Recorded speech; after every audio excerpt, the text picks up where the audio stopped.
Hello, this is Abraham Kim from the Servant and Witness TV channel. As I experienced countless heart attacks in the lab, an overwhelming fear began to consume me. Those who have never stood at the threshold of death can never truly understand that terror.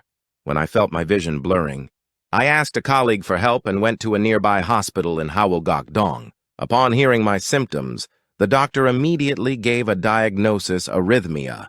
He told me it was caused by abnormalities in the heart's electrical impulses and urged me to go to a larger hospital. I had never even heard the word arrhythmia before.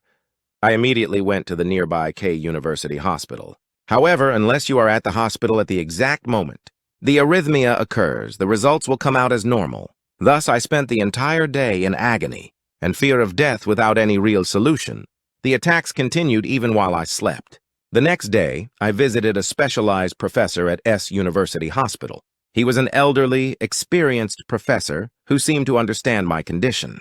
Just by using a stethoscope, he advised me to try and endure it without taking medication. It was during this period of extreme pain and fear that my first son was born. It should have been a joyous blessing for the whole family, especially for me as a new father, but I felt no joy at all. At the young age of 30, in the early days of my marriage, I was trapped in the shadow of death. I was filled with the bitter grief of wondering who would take care of this child, and what would happen to my young wife if I died. I simply couldn't enjoy the birth of my son. At that time, due to family circumstances, I was living with my mother-in-law in Daejeon. On the weekend when the heart attacks began, I went down to my wife.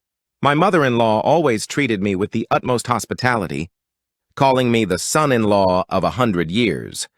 Although I used to eat 2 or 3 large bowls of her delicious, home-cooked meals after the attack started, the rice felt like chewing sand. I couldn't swallow a single grain.